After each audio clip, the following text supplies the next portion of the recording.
3 minutes to better clashing. Start the clock. Okay, today we're going to talk about advanced funneling. This is funneling troops that are defensive hunting troops. So mostly hogs and loons. You can do this with golems and giants, but it is kind of advanced and it's a little more difficult. I wouldn't recommend trying it until you master this method. So the principle is the same. The principle is you want to get troops into the core of the base. If you look at a base like this, the flower design, the goal with this base is to have your troops run around in circles while all of the defenses on the inside are picking them off. If you're using an air attack, then they have the air defenses in there to get you. If you're using a ground attack, they have the mortars and the expos. So you need to try to break that and get your troops in there. If you're using defensive hunting troops, if you're using hogs or loons, they're going to jump to the nearest defense.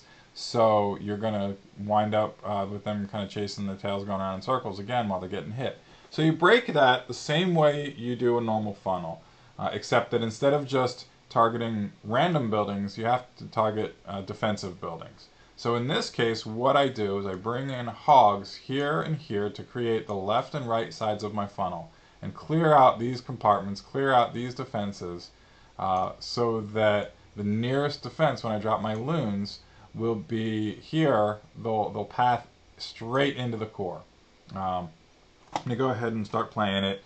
This is not a great attack either, and this is also not a great base, but I just wanted to demonstrate the principle for you. So let me clear this out. See the hogs go down, you see them start to take out the sides. I don't even have to wait for the hogs to finish. I know what they're going to do, and the loons are slow. Now again, this is not a great attack. You would never do this in war. You would never drop 20 balloons right in front of a wizard tower. I just did this to demonstrate to you how the loons will then path straight into the core once they have no other choice. There's nowhere else for them to go. They're not going to go up here. They're not going to go down here because these are the nearest defenses. If I was doing this as a real attack, I would have lightning down this air defense, or I would have actually sent a couple hogs in to take out this air sweeper. You can see how much the loons get blown around. But again, this isn't a real attack. This is just demonstrating the principle for you. In fact, I'm going to go ahead and speed it up. I did wind up doing some cleanup, lightening this down later.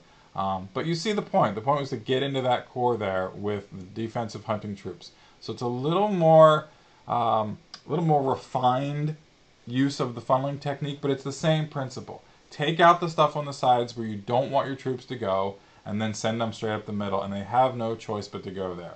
In the case of hogs and loons, that means taking out some defenses on the sides. Whatever you use to take them out doesn't matter. You can use your king, you can use wizards, you can use... It doesn't matter what troop it is as long as you get those defenses down. And sorry guys, I am out of time.